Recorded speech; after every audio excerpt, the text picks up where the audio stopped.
भाभी जरा मेरा टिफिन दे दो, कॉलेज के लिए लेट हो रही हूँ। ये ले बेटी तेरा टिफिन। तभी रमन भी वहां आ जाता है। माँ, तुम अकेले ही सारा काम क्यों कर रही हो? प्रतिज्ञा कहाँ है? तुम्हें उसकी फिटनेस का तो पता है ना, बैकयार्ड में एक्सरसाइज कर रही है। फिटनेस और एक्सरसाइज वगैरह ठीक है, लेकिन उसे घर के काम में तुम्हारी मदद भी तो करनी चाहिए। अरे ठीक है, सीख जाएगी। जब तक मैं हूं तुम्हें किस बात की फिक्र? हाँ। इसके बाद रमन और उसकी बहन दोनों घर से निकल जाते हैं और सास घर के कामों में व्यस्त हो जाती है। वहीं दूसरी तरफ प्रतिज्ञा अपनी एक्सरसाइज पूरी करके थकी हुई गार्डन में ही बैठ जाती है। आज तो पूरे 2.5 घंटे एक्सरसाइज कर ली। Now I am tired. थोड़ी देर आराम करके फिर शाम को योगा करूंगी। प्रतिज्ञा अपने कमरे में जाकर सो जाती है। सुबह से शाम हो जाती है। रमन और रेखा भी घर वापस आ जाते हैं, पर प्रतिज्ञा अभी तक कमरे से बाहर नहीं निकलती, जिस पर एक बार फिर अपनी माँ को अकेले काम करते हुए देखकर रमन उनसे कहता है, माँ, तुम हर समय अकेले काम में लगी रहती हो। आखिर प्रतिज्ञा पूरा दिन करती क्या है? बेटा, वो थक कर आराम कर रही है, आ जाएगी।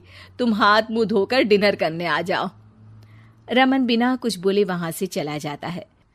थोड़ी देर बाद वो सब डिनर करने बैठते हैं। तभी प्रतिज्ञा भी वहां आ जाती है और डिनर में बने खाने को देखकर बोलती है, मम्मी ये क्या, सब कुछ तला भुना बनाया है। ऐसा खाना आप सब और मेरी हेल्थ के लिए कितना खराब है। प्रतिज्ञा, तुम खुद कभी माँ की मदद करती नहीं और ऊपर से खाने में नुक्स निकाल रही हो। अरे बहू, हम सबकी हेल्थ के बारे में ही तो सोच रही है। बहू, मुझे ना वो डाइट वाला और बिना घी तेल का खाना बनाना आता नहीं। कुछ नहीं होता मम्मी, वो भाभी बना लेगी। आखिर इतनी फिटनेस फ्रीक है, डाइट फूड बनाना भी जरूर आता होगा। वो सब डिनर करके सोने चले जाते हैं। अगली सुबह फिर हमेशा की तरह प्रतिज्ञा अपनी एक्सरसाइज और योगा करने लगती है और उसकी सास घर का सारा काम, जिसे करते हुए अचानक उनकी तबीयत खराब हो जाती है और सीने में दर्द शुरू हो जाता है। मर गई बहू। रमन, अरे कोई तो सुनो। और इसी बीच वे बेहोश हो जाती हैं। सास की आवाज सुनकर प्रतिज्ञा और उसका पति भागते हुए रसोई में आते हैं, जिसके बाद उन्हें लेकर अस्पताल जाते हैं। डॉक्टर प्रतिभा की सास का चेकअप करके कहते हैं, अरे इनका कोलेस्ट्रॉल लेवल तो बहुत हाई है और दिल भी कमजोर होता जा रहा है। इनका लाइफस्टाइल और खाने पीने की आदत बदलनी होगी।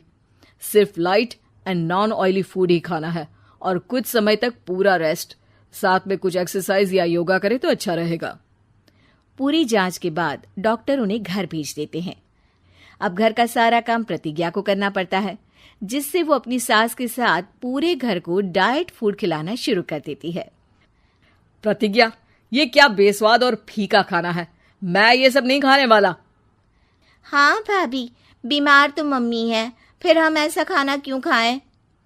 प्रतिज्ञा किसी की बात पर कोई ध्यान दिए बिना सास को बढ़िया एक्सरसाइज कराने के साथ कुछ ना कुछ गड़बड़ करते हुए घर का काम करती रहती है। एक शाम रमन प्रतिज्ञा से चाय मांगता है।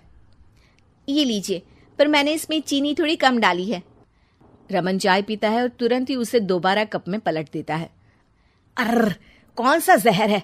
अरे जहां खाने में नमक डालना होता है वहां डालती नहीं और इसमें नमक ही नमक भर दिया।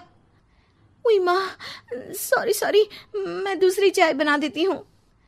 अरे रहने दो, तुमसे फिटनेस का ध्यान रखने के अलावा और कुछ नहीं हो सकता।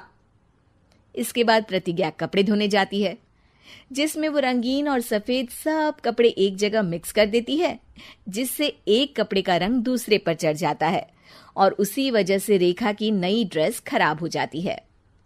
भाभी, ये आपने क्या किया? मेरी नई ड्रेस थी, सारी खराब कर दी। सॉरी रेखा, मुझे पता नहीं था और मैंने सारे कपड़े एक साथ ही वॉशिंग मशीन में डाल दिए। जहां एक तरफ प्रतिज्ञा घर के हर काम में रोज कोई ना कोई ब्लंडर करती, वहीं सास को एक्सरसाइज कराने और हेल्दी फूड खिलाने में कोई कमी नहीं छोड़ती। जिस वजह से जल्द ही उसकी सांस पहले से भी अच्छी हो जाती है। हेल्दी फूड तो ठीक है, पर बहू आज हम खीर बनाएंगे। मम्मी, मुझसे खाना तो ठीक तरह बनता नहीं, खीर कैसे बनाऊंगी? और अगर अच्छी नहीं बनी तो रमन गुस्सा हो जाएंगे। अरे कोई गुस्सा नहीं होगा, और देखना खीर भी बहुत स्वादिष्ट बनेगी। प्रतिज्ञा की सास उसके साथ रसोई में जाकर उसकी मदद करते हुए खीर बनाना सिखाती है, जिसे खाकर रमन तारीफ करते हुए कहता है, वाह क्या टेस्टी खीर बनी है, मजा आ गया आज तो। आज ये खीर प्रतिज्ञा ने बनाई है। क्या बात, आखिर तुम खाना बनाना सीख ही गई? पूरा तो नहीं सीखा, पर सीख रही हूँ। और इसमें मैं अपनी बहू की बिल्कुल वैसे ही मदद करूंगी जैसे इसने एक्सरसाइज करने में मेरी मदद की। अब प्रतिज्ञा घर के काम में सास की मदद करने लगती है और उसकी सास एक्सरसाइज में प्रतिज्ञा को कंपनी देने लगती है, जिस पर दोनों सास बहू की जोड़ी को देखकर रेखा और रमन भी इंस्पायर हो जाते हैं। आज के बाद हम भी आपके साथ एक्सरसाइज करेंगे। अब पूरा परिवार एक साथ एक्सरसाइज करके डाइट फूड खाने लगता है।